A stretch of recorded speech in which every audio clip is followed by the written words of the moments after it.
Hello everybody, thank you for watching very much, thank you very much. I'm welding little strike plates on the door because we're going to have a three-way latch for the door. And I've already been cleaning up the wood for the doors. There's one little spot there I kind of messed up on.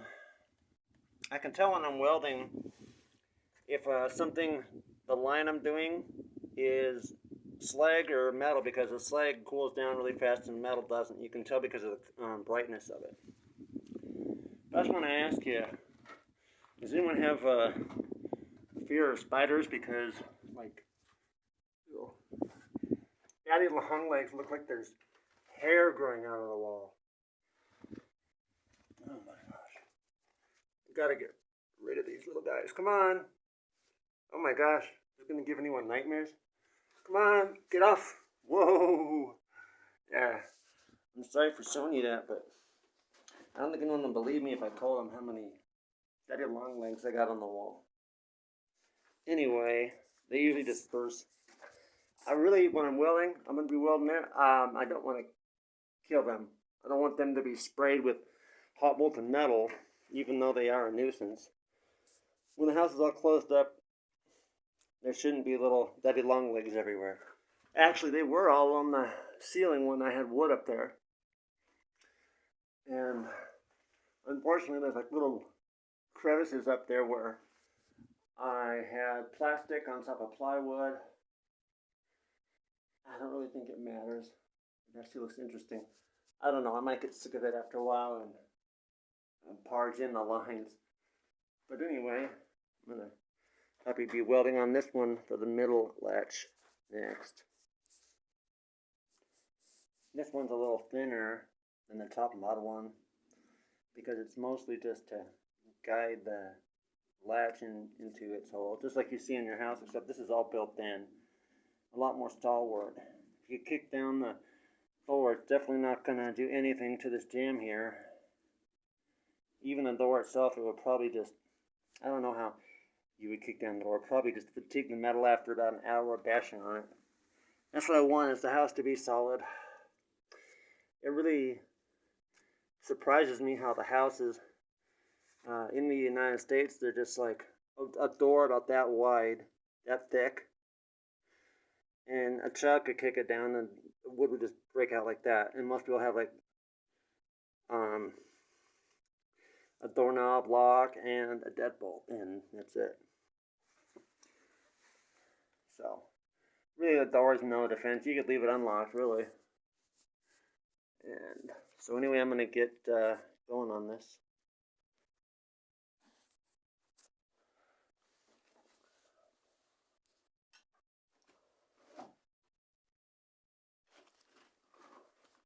Just getting a tack on it so I can take some of the wrenches off.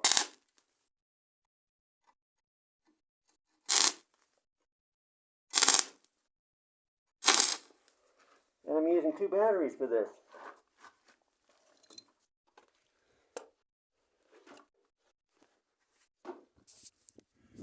I'm using 2 batteries because I'm poor to buy, a welder again. I saw the one I had, and I know that 2 batteries will do a really good job if they're fully charged.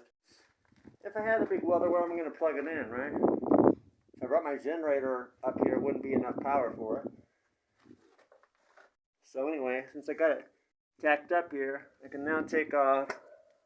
That's my helmet keeps falling down. And take off one and move the other away. And I think this is what they call a fillet weld, because you're filling up the area with weld. If these were just flat surfaces, I'd be welding the top of it over here and maybe on the other side, and there'd be nothing welding it on this end surface. And when you're welding, what's going on is you're melting the material and adding material to it. So melting the steel and adding molten steel to it. And the reason there's flux on it, as far as I can gather, it's because there's oxygen in the air, and there's a pool of another material that melts before the steel melts, and it covers it on top and keeps oxygen from penetrating it. Because if oxygen were to penetrate the steel, it'd weaken it. One time I welded aluminum with just a piece of aluminum to see what happened, and it welded it, but it broke pretty easily, and there was a lot of bubbles in it, and it was reacted with oxygen. I could tell by looking at it, so I'm like, now I see why. And as you can see, the stick isn't all steel, just at the end right there. It is a green color, and it contains like all kinds of metals, including iron and, silica. I have to look on the MSDS to see what this contains. I don't know. I don't remember. It's not something I keep fresh to my mind usually.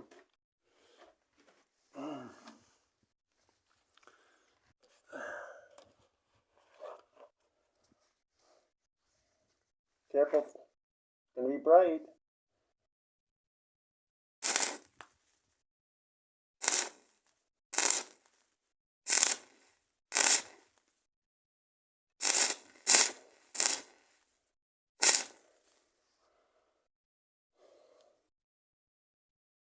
Usually you go continuously. I was touching it one piece by, one spot at a time, because it's kind of thin metal for how many amps I'm putting out. I'm using 2 batteries here. The cold cranking amps are like 850. I'm not using all the amps going through the wires here. So it's like, I don't know. It's probably like 700 amps. I'm running this in series. It's 24 volts. Enough to make the spark jump, or make it arc. With 12 volts in parallel, I haven't had much luck with being able to weld. Although when I first tried doing this, I used a torch on the metal to get it red hot, and then I welded with one battery, and that worked. But no, I don't want to make it complicated. The stuff on here is not steel on the outside. That's slag. That's the it's the melted flux that's on there, and also it's steel that's reacted with oxygen.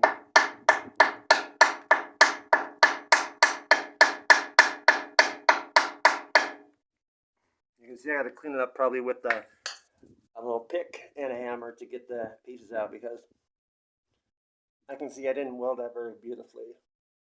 I was holding the camera while I was welding, so I couldn't do it perfect. Okay? There. Clean it up a little bit. There's no holes in it. I gotta say, it's not my proudest welding job, but I wanted to minimize how much grinding I'm doing, so I didn't go crazy on the weld and make it real high. I'm not looking forward to doing that. I'll tell you what. Any welding you do, don't weld above your head. Try not to weld above your head. Please don't. Avoid it. But sometimes when you might have to. That stuff's coming right down on you. All that hot metal. I'm going to be standing up on this semi-permanent scaffolding in here. It's been up here for January or something. So I'm going to be up here, and I'm going to weld that. Oh my gosh, those spiders, they just keep going. They just like it. They want to keep warm. So they huddle together. I'm going to be welding that one next. And I already made these pieces in the house. The house I'm renting. This bevel right here to let the latch strike it at an angle. And this side will be welded.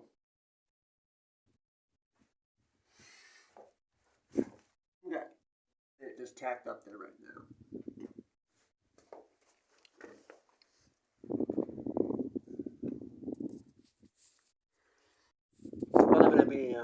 doing is building a door that's about that thick, like about 3 inches thick.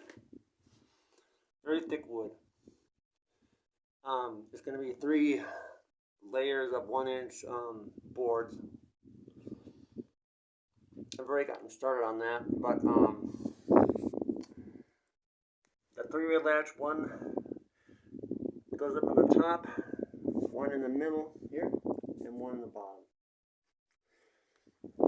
Actually, all the hardware I've been working on already, most of the way complete. The next one will be for this door here, which will be a little simpler because it's only temporarily an entry door. The bathroom is what's going to be on the other side, so it won't be as stalwart as the locks on this door. Next thing I'm going to do is do clear coating on all these walls and possibly the ceiling above the scaffolding. Then I'm going to take down the scaffolding and do the bottom part. Then we're going to take all this junk off the floor, all this like crushed sandstone and dirt and rocks and whatever,